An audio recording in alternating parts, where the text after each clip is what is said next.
Brilliance Audio presents Power Play by Catherine Coulter, performed by Renee Rodman and McLeod Andrews.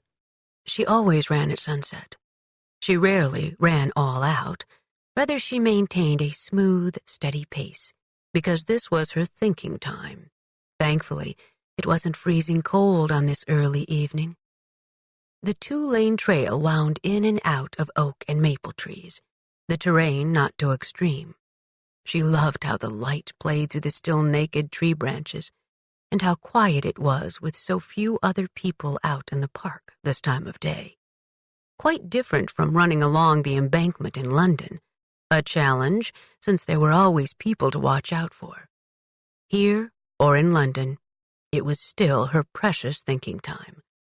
Diplomatic protocols with endless snafus, relations with Her Majesty's government, and now, too often about people who wanted to blow up their neighbors. Or London, still fighting out thousands of years of hatreds seemingly bred into their bones. Sometimes there were victories. Thankfully, she was good at her job, but there was always something to work through, something to make her brain ache. But not today. Today, she was trying to figure out what suddenly happened in her life that had brought her here. As she ran, a constant prayer looped through her brain that she had left the danger back in England. Her breathing was even, her muscles warm, and she relaxed into the repetitive movement. She focused on the quiet, even heard a blue jay, the sounds of small animals moving about in the underbrush near her, the slap of her running shoes on the trail, smooth and steady. After another quarter-mile, the trail turned back toward Nickerson Road with its 2 lanes and light traffic. She ran parallel to it for 100 yards or so. George's face flashed in her mind. He was eating spaghetti, of all things, and smiling at something she had said. And she felt the familiar punch of grief, raw and deep. And that was the question she always came back to. What had she done that would make someone want her to pay with her life?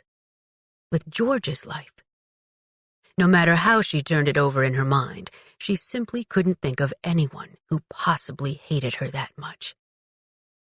She heard a car approaching on Nickerson Road.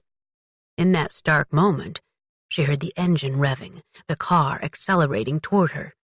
She twisted to look, stumbling on a clump of rocks at the edge of the trail and falling sideways, flailing her arms to keep her balance, but still she fell hard.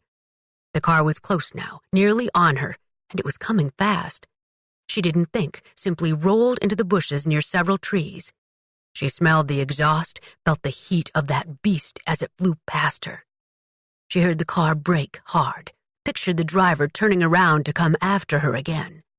She jumped to her feet and ran into the woods off the trail, the only sound in her ears, the frantic beat of her heart.